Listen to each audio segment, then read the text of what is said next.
la cession légale, c'est d'abord des engagements qu'on prend. C'est un mécanisme de réassurance obligatoire qui a été mis en place, dont la gestion a été confiée à la CNRE. Une réforme des textes permet de prendre en compte les changements et l'évolution du métier d'assurance. Toute réforme qui se fait pour vous, sans vous et contre vous. Donc cette réforme-là, on est impliqué.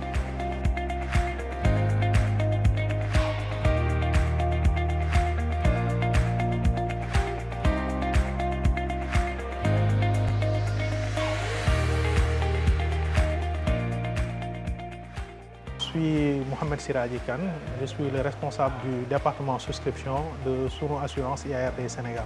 Je m'appelle Fantadja, je suis chef du service actuariel à la CNRE.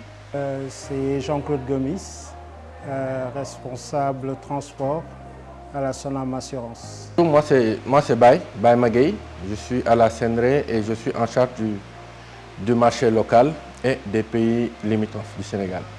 Quand on parle de cession au premier franc, c'est que toutes les compagnies sont impliquées. Donc cession au premier franc, c'est que tous les contrats au niveau du marché, qui sont souscrits au niveau du marché, à quelques exceptions près, sont cédés au niveau du réassureur légal qui au Sénégal est la CNRE.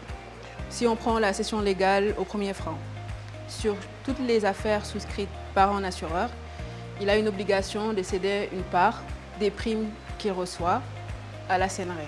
Cette cession qui a été légalisée par l'État et instituée devrait permettre à la société de réassurance de développer des compétences au niveau des compagnies locales, de développer les compétences locales, de créer une mutualité et de pouvoir investir de façon plus sereine et plus pérenne dans l'économie nationale et d'éviter systématiquement la sortie de devises. C'est une capacité supplémentaire qui nous permet en fait de souscrire certains risques, en plus de ce que nous offrent les traités.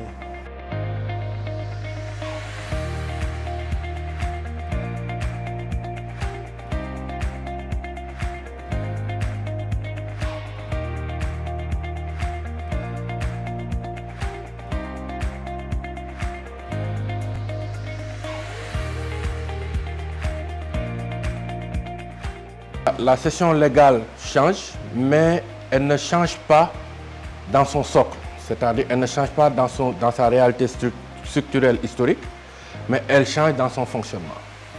L'objectif de nos journées de réflexion d'hier et d'aujourd'hui, c'était justement de pouvoir adapter une réalité de cession légale historique aux nouvelles exigences du marché, pour transformer le mécanisme en un véritable instrument de gouvernance prudentielle face à un marché sénégalais qui est devenu plus complexe, qui est devenu plus technique et qui est devenu plus profond entre le moment de la création du mécanisme en 1988 et aujourd'hui.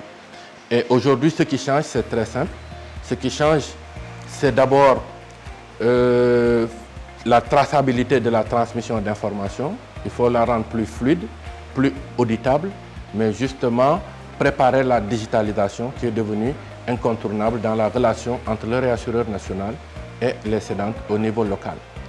Ça, c'est ce qui change, le premier changement. L'autre changement, c'est la collecte de la donnée. Parce qu'aujourd'hui, on sait que c'est de la donnée qui est transformée en information financière et en information économique.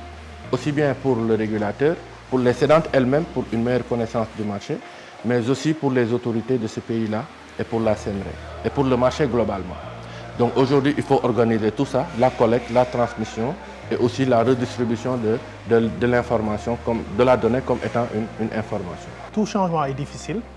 Ce n'est pas des dispositions qui seront... Parce que les bordereaux, il y aura une mensualisation de la transmission des bordereaux, ce qui certes, malgré le fait qu'actuellement les transmissions sont trimestrielles, c'est compliqué.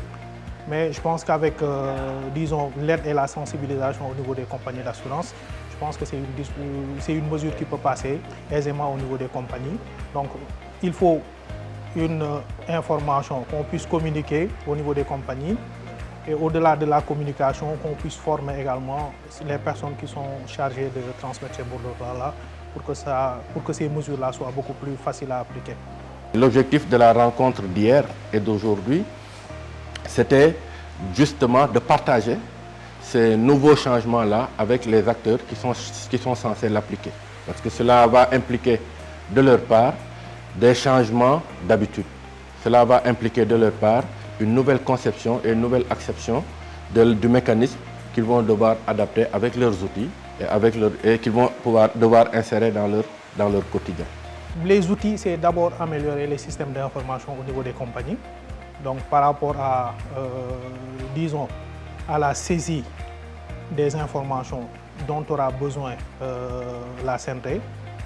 Donc quand on parle de ces informations, il y a tout ce qui est relatif au contrat, aux capitaux assurés, aux limites. Donc aux limites, quand on parle de limites, aux limites de cession. Également, tout ça, c'est assez important.